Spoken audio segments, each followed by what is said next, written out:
नमस्कार. तर आजकाल आपण पोटाच्या समस्या खूप साऱ्या कॉमन बघतोय की ॲसिडिटी, गॅसेस, अपचन, ढेकर येणं, पोटात गॅसेस होणं, पोट साफ न होणं, मोशनला हार्ड होणं, मग त्यानंतर मूळव्याध वगैरे ह्या सगळ्या गोष्टी आपण पाहतो. तर बऱ्याच वेळा या सगळ्या गोष्टी होण्यामागचं कारण आहे ना, आपल्या रोजच्या जीवनातल्या सवयी असतात. खाण्यापिण्याच्या सवयी आपल्याला जास्त रिस्पॉन्सिबल असतात या गोष्टी होण्यासाठी. तर शक्यतो काय होतं ना, आपण दुपारचं जेवण अगदी दुपारी 2, 3, 4 या वेळेला करतो किंवा रात्रीचं जेवण लेट नाईट करतो, त्याच्यानंतर लगेच झोपण्याची वेळ असते. तर शक्यतो दुपारचं जेवण 12च्या आत व्हायला पाहिजे, रात्रीचं जेवण 9च्या आत व्हायला पाहिजे. दुपारी 2 ते 6 या दरम्यान हेवी खाणं टाळलं गेलं पाहिजे. जेवण तर 100% नको, पण काही जर स्नॅक्स असेल जसं की समोसा, कचोरी, बटाटा वडा, पाववडा किंवा तत्सम मैद्याच्या काही गोष्टी, तर ह्या गोष्टी आपण दुपारी 2 ते 6 या दरम्यान खाणं 100% टाळलं पाहिजे. तसेच जेवताना कमीत कमी पाणी पिण्यात आलं पाहिजे. जेवणाच्या अर्धा पाऊण तासानंतर आणि दिवसभर जास्तीत जास्त पाणी प्या, पण जेवतानाच्या दरम्यान पाणी कमी प्यायला पाहिजे. तसेच रात्रीच्या जेवणामध्ये जास्त हेवी पदार्थ जसं की फॅटी फूड आहे, नॉनव्हेज वगैरे ह्या गोष्टी रात्रीच्या जेवणात खूप जास्त नाही प्रमाणात नाही पाहिजे. आणि तेलकट तळलेल्या ह्या गोष्टी कमी पाहिजे. तसेच जर ॲसिडिटीचा प्रॉब्लेम असेल तर शक्यतो तुरीची डाळ, हरभऱ्याची डाळ, पोहे, साबुदाणा, मसाला, मेथी या गोष्टी तुम्ही जेवणात अवॉइड केल्या पाहिजे.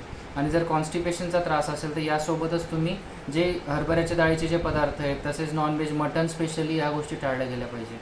तर या सगळ्या गोष्टींमध्ये होमिओपॅथी काय करू शकते? तर सर्वप्रथम आपण आपल्या दिनचर्येत जर बदल केला, जसे की जर तुम्हाला खूप सारे शारीरिक श्रम नसतील तर सकाळचा नाश्ता न करता सकाळी 10, 10:30च्या दरम्यान जेवण केलं, संध्याकाळचं जेवण 8, 9च्या दरम्यान केलं, दुपारी 3, 4 वाजता भूक लागते काही प्रमाणात लवकर जेवण केलं आहे त्यामुळे, तर त्यावेळेला काही स्नॅक्ससारख्या छोट्या गोष्टी, मुरमुरे, लाया अशा काही गोष्टी जर खाल्ल्या, फळं खाल्ली स्पेशली, तर कधीही चांगलं राहणार आहे. तर यासोबत होमिओपॅथिक उपचार आपण काय करू शकणार आहे? तर होमिओपॅथीमध्ये अशा काही मेडिसिन्स आहेत की तुमचा हा आजार बऱ्यापैकी आणि पूर्णपणे क्लिअर करू शकतात.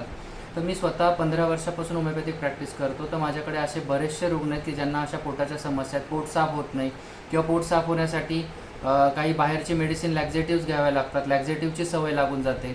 तर ह्या सगळ्या गोष्टी आपण होमिओपॅथिक उपचाराने आपण पूर्णपणे बऱ्या करू शकतो. मी स्वतः माझ्या क्लिनिकमध्ये ह्या ज्या गोष्टी आहेत, पचनासंबंधितल्या समस्या खूप चांगल्या प्रकारे आपण होमिओपॅथीने ट्रीट करू शकतो. तसेच बरेच वर्ष कॉन्स्टिपेशन किंवा पोटाच्या समस्या राहिल्यामुळे बऱ्याच जणांना मूळव्याधाचा त्रास होतो. तर हे सुद्धा कंडिशन, मूळव्याधाची सुद्धा कंडिशन होमिओपॅथीने बरी होते.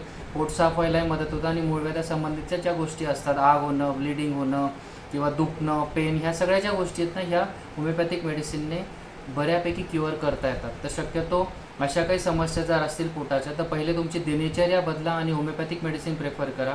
त्याच्यामध्ये तुम्ही चांगल्या प्रकारे रिकवर होऊ शकतात आणि तुमचं रेग्युलर लाईफस्टाईल नॉर्मल राहू शकतं. धन्यवाद.